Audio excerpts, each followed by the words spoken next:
ભાજપ સરકાર અને જેટલા પણ ભાજપના અહીંયા નેતાઓ છે એમની નીંદ આપણે હરામ કરવી પડશે. આગળ પણ પ્રદેશથી આપણને પ્રોગ્રામ આપેલા છે. 28 તારીખે વિધાનસભા વાઇઝ બધા નેતાઓ એમના વિસ્તારમાં કરવાનું છે, પણ મોટી સંખ્યામાં પછી જિલ્લા પંચાયત વાઇઝ તમને પણ પ્રોગ્રામ કરવાના છે, પછી તાલુકામાં. તો આપણે આ પ્રોગ્રામ રોકવાનું નથી. ચેતરભાઈના સમર્થનમાં આપણે રોજે ઉતરવાનું છે અને ખૂબ બહુમતીથી અને મોટી સંખ્યામાં તમે પ્રોગ્રામ કરો, તાકી બીજી વાર આ ભાજપ આપણા કોઈ પણ નેતાને અડકતા 10 વાર વિચારે.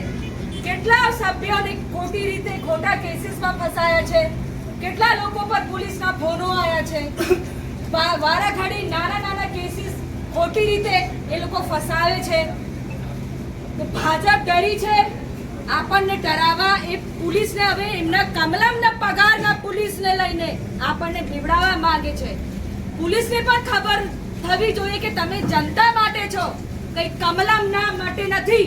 તમે કમલમની પ્રાઇવેટ પ્રોપર્ટી નથી, એટલે તમે જનતા માટે કામ કરો, નાકી કમલમ અને બીજેપીના ચોર માટે કામ કરો. અને ચેતરભાઈ અમારા આદિવાસી સમાજના નેતા છે.